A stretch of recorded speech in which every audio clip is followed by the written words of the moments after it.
Otep à tous, bien-aimés frères et sœurs. Alors, Tshisekedi a commencé maintenant à prendre les choses en main, à prendre ses responsabilités, à rendre justice au peuple congolais. Les Congolais ont beaucoup pleuré, ont beaucoup crié.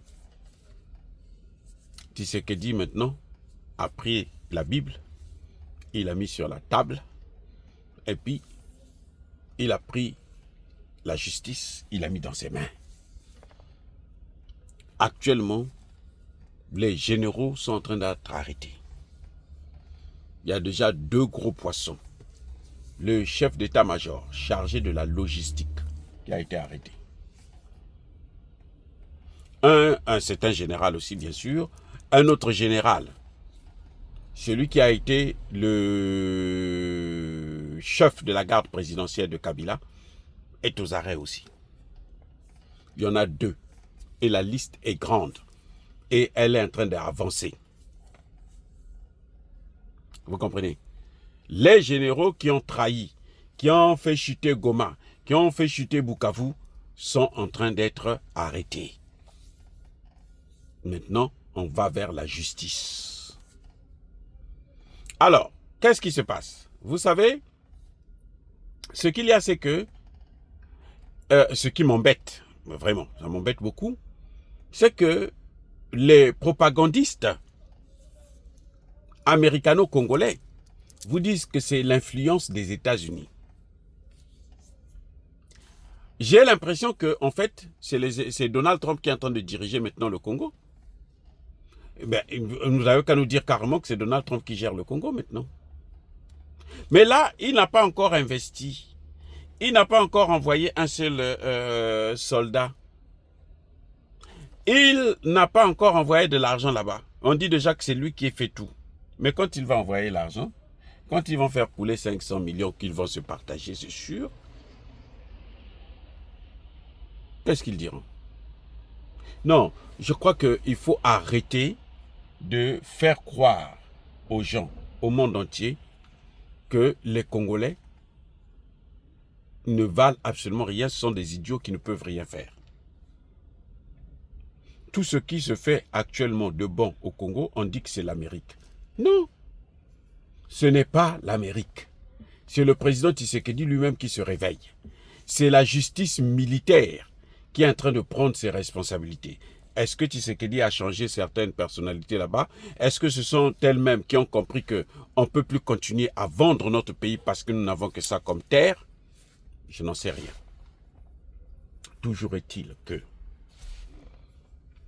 l'Amérique n'a encore rien fait pour le Congo. L'accord de paix, au moment où je vous parle, n'a pas encore été signé. L'accord des minerais, au moment où je vous parle, n'a pas encore été signé. Il n'y a aucune base militaire officielle des États-Unis en RDC. La RDC ne peut pas demander au Congo de combattre le Kagame parce que les Américains n'ont jamais condamné Kagame. Kagame est blanc-seing jusqu'aujourd'hui. On ne le considère pas comme étant le monstre, le génocidaire. D'ailleurs, les Américains ne pensent pas qu'il y ait un génocide au Congo. Le génocide pour les Américains, pour Trump, c'est en Afrique du Sud, ce n'est pas au Congo. Donc les amis, arrêtons de donner du crédit aux Américains alors que ce sont les Congolais qui sont en train de faire leur travail. Je répète, ce qu'on a, les arrestations là, ce n'est pas sous l'influence des Américains. Ce ne sont pas les Américains qui donnent le renseignement. Ce sont les Congolais. Les Ouazalendo ont passé tout leur temps à nous démontrer cela. Les Ouazalendo sont sur le terrain. Qui est plus proche des Ouazalendo, qui connaît mieux la situation de trahison là-bas, dans le Kivu, que les Ouazalendo. Qui même le Tshisekedi ne connaît pas mieux que les Ouazalendo. Parce qu'eux, ils voient ça tous les jours, ils voient ceux qui sont en train de tomber, comment on massacre la population. Et ils savent comment l'armée est en train de réagir. Vous n'avez pas vu, il y a eu un moment donné où les Ouazalendo se sont affrontés avec les FARDC. C'est parce qu'on on s'est tous levés pour dire non, arrêtez ça. Vous ne pouvez pas vous battre entre vous et puis vous allez donner l'avantage à l'ennemi. Alors, il a déjà pris beaucoup d'avantages, il faut maintenant le neutraliser. Mais parce que les militaires ne font pas leur travail. C'est ce que les Ouazalendo ont toujours dénoncé. Maintenant, Tshisekedi se réveille et il commence à punir, à arrêter ces généraux pourris pour les foutre en tôle. Voilà, c'est tout. C'est pareil comme la situation de comment vous appelez ça là, de Kabila ou de Matata Ponyo. C'est la même situation. Le gouvernement se réveille, le gouvernement dit maintenant je vais faire mon travail. Et tant mieux, nous sommes contents. Moi j'apprécie beaucoup que ça puisse se faire. Mais ce ne sont pas les Américains. Arrêtons de penser que les Américains sont des dieux. Les Américains n'ont jamais sauvé un seul pays au monde. Les Américains ont détruit tous les pays au monde. Ils ont pillé. Surtout quand vous êtes bête. Surtout quand vous êtes manipulable. Surtout quand vous êtes corruptible et corrompu. Allez, Tshisekedi se réveille, tant mieux, nous saluons ça. Le ministre de la Justice fait son travail. Les juristes, les magistrats de la haute cour militaire commencent à se réveiller. Ils prennent leurs responsabilités. Nous saluons aussi cela. Et j'espère qu'ils vont continuer. Mais ce ne sont pas les Américains. Les Américains n'ont rien fait. Ils n'ont rien fait. En tout cas, pas pour moi, je ne vois pas encore ce qu'ils ont fait de bon. Je ne vois pas de particulier. Et surtout que ce sont eux-mêmes qui ont créé cette guerre. Ce sont les Américains qui voulaient balkaniser le Congo. Et croyez-moi, ils n'ont pas fini. Ils n'ont pas décidé la fin de la balkanisation. Croyez-moi. Vous savez quoi?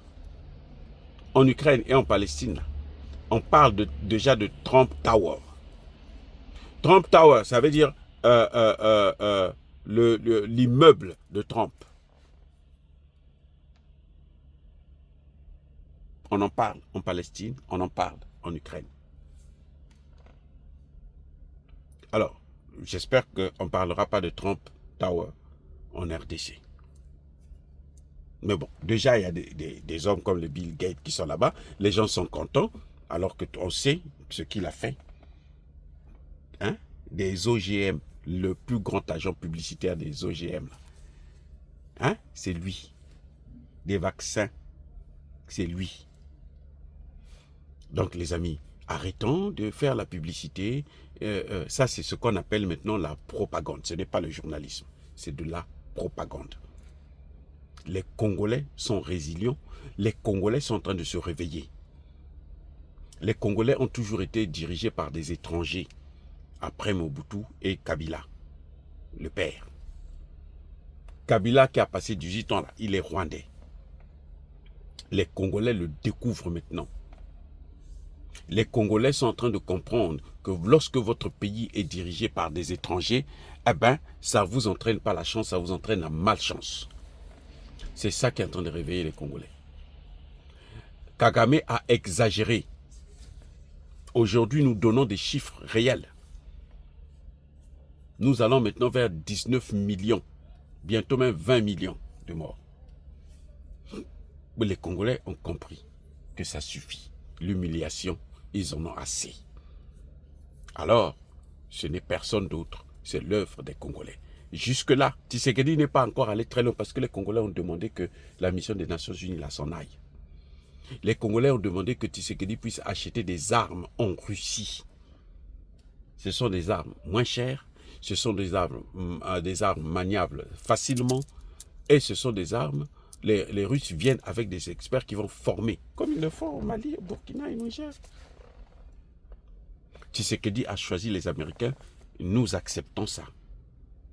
Parce qu'il nous a fait comprendre que ce sont eux qui sont en train de faire la guerre, donc je veux les prendre, détourner leur attention. Au lieu de passer par Kagame, ils vont passer directement par la voie normale et nous donner la paix. En échange. Voilà ce que Tshisekedi a fait. C'est une stratégie seulement. Nous acceptons ça. On va voir jusqu'où ça va aller. Mais en tout cas, ça, c'est prometteur. Voilà. Donc, les Américains n'ont rien à voir avec l'avancée, la bonne marche de la justice. C'est un homme le président Tshisekedi, c'est son conseiller, le ministre de la Justice, Moutamba. C'est pour ça qu'on est en train de lui faire tous ces problèmes. Soyez bénis.